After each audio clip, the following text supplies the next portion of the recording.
Hello there. It's currently June 1st, 2 days before Comic-Con, and as you may know, I am a professional Pokemon player. I've been playing Pokemon since I was like 10 years old, and I just really love it. I'm on the Pokemon team in the esports group at my college, and one of the members found that Comic-Con this year is doing a Pokemon tournament in Scarlet and Violet.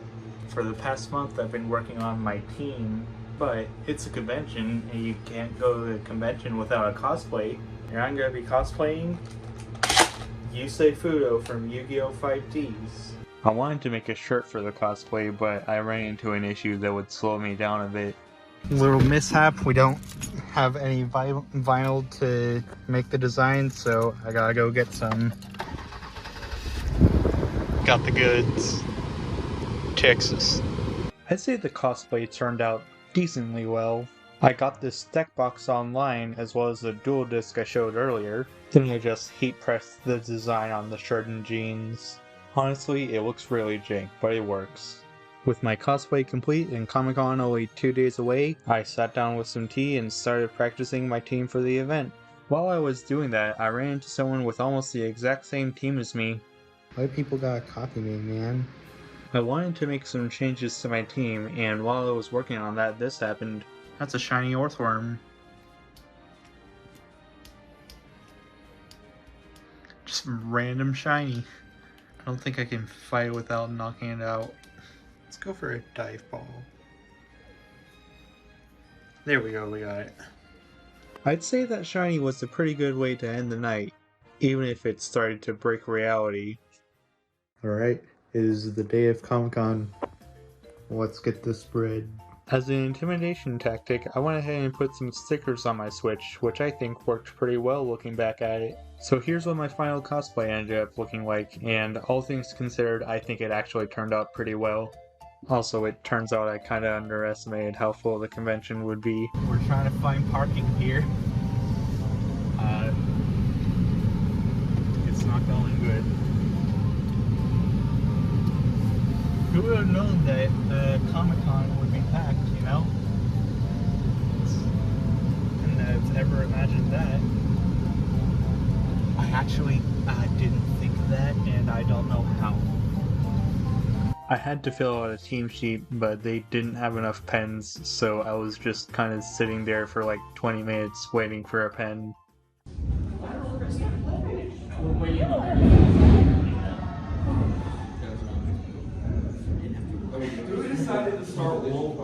We had a bit of time to kill before the tournament started, so I played a couple games of Yu-Gi-Oh! Against my friend, but I think I went too easy on building that deck for the cosplay, so I didn't do very well.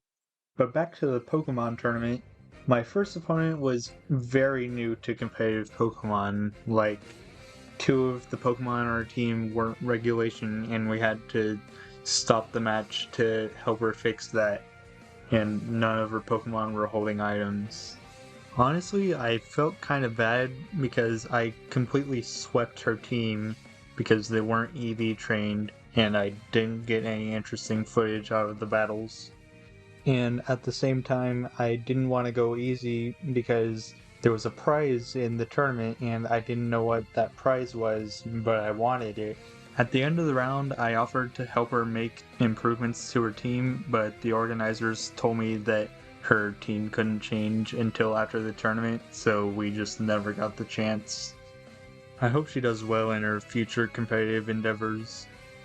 This next round was a bit more of a challenge. You see that Umbreon right there? That Umbreon would go on to make this match last almost half an hour on its own, but I'll get to that in a bit.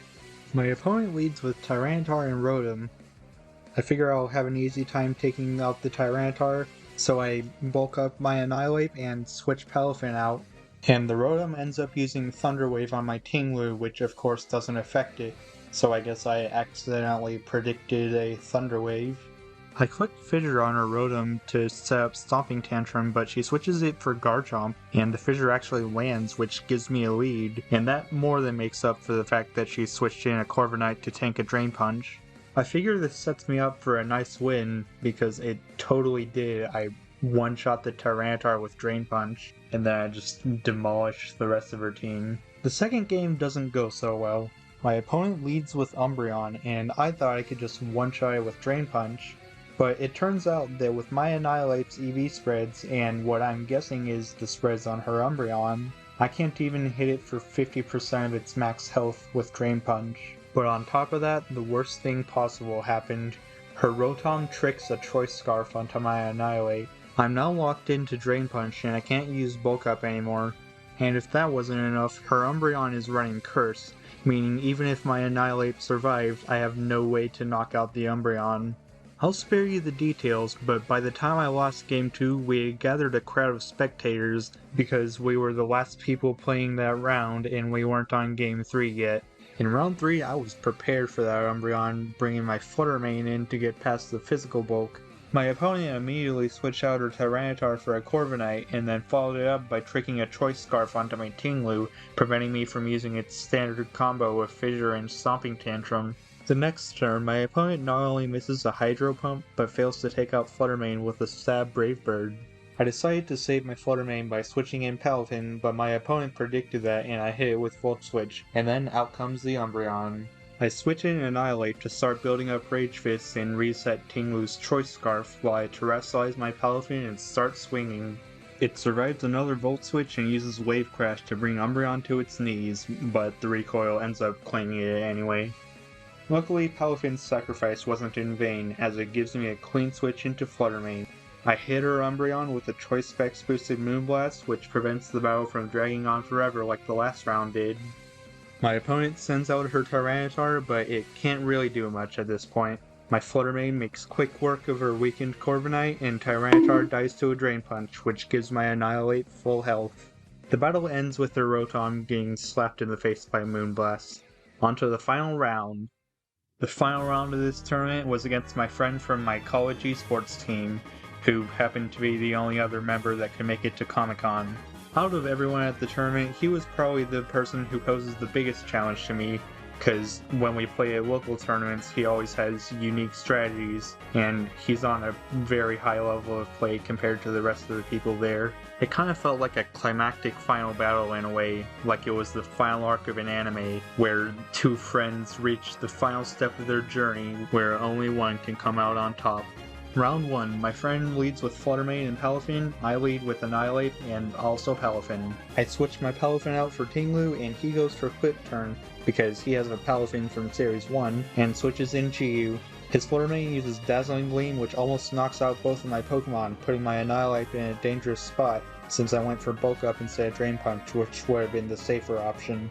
He uses Protect on his Chi-Yu, and his Dazzling Gleam takes out both of my Pokemon. I switch in my remaining Palafin and Flutter Mane, then knock out the Chi-Yu with the Terra Water Jet Punch and the Flutter Mane with the Shadow Ball. Unfortunately, he's able to knock out my Flutter Mane with Iron Head, and my Palafin goes down to a Thunder Punch.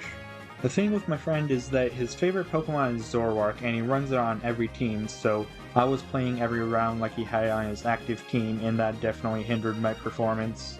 Knowing he was running Flip Turn Palafin, I switched in Amoonguss, but he actually went for my Annihilate. It didn't take much damage from that, but it took a pretty substantial Dazzling Gleam afterward. I used Protect on Annihilate, and his Iron Hands used Flamethrower on my Amoonguss, which told me it was a Zoroark because Iron Hands doesn't even learn Flamethrower.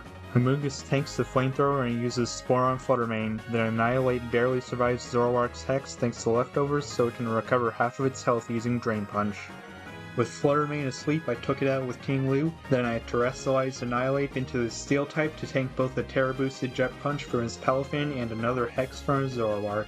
Tinglu tanks the Jet Punch and then Annihilate hits Palafin for half its health, then Zoroark is knocked out by a Stomping Tantrum and I have the lead. I do unfortunately take one KO as Tinglu is hit by another Jet Punch, but Amoonguss comes to take revenge by using Spore on Palafin. I use Rage Powder for protection and then knock out both Pokemon with a Rage Fist and a Drain Punch. Now it's time for the final battle to see who wins the entire tournament. We start off with a familiar lead and I predict a Flip Turn by switching into my Amoonguss while my opponent switches into Chi-Yu once again. My Annihilate once again almost dies to a Dazzling Gleam before using Bulk Up.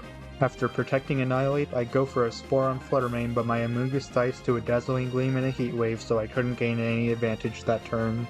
I Terra and go for a Jet Punch on Chi, but it protects itself and Annihilate Daiso Dazzling Gleam. Yeah, it's not looking very good at this point. I use Jet Punch to take out Fluttermane, but Pelifin goes down to a Dark Pulse. Even though I managed to land a Fissure on Chi, I'm not able to secure the win. His Pelifin and Iron Hands knock me out with a Close Combat and a Drain Punch respectively, and I come in second place. Ah! I have won! I was a bit salty that I only got second place because I was so close, but I won $80 in prize money, which was pretty nice, so it's not all bad. Back to the rest of Comic-Con, there was a storm outside so the lights went out a couple times, and then we met some other Yu-Gi-Oh players and had a few duels. I went around some booths and I picked up this yellow Game Boy Color with a broken speaker, as well as a reproduction copy of Pokemon Gold that I somehow managed to mess up while working on this video for basically all of my prize money. The repro game was so jank you could look at the bottom of the cartridge and you could look inside it.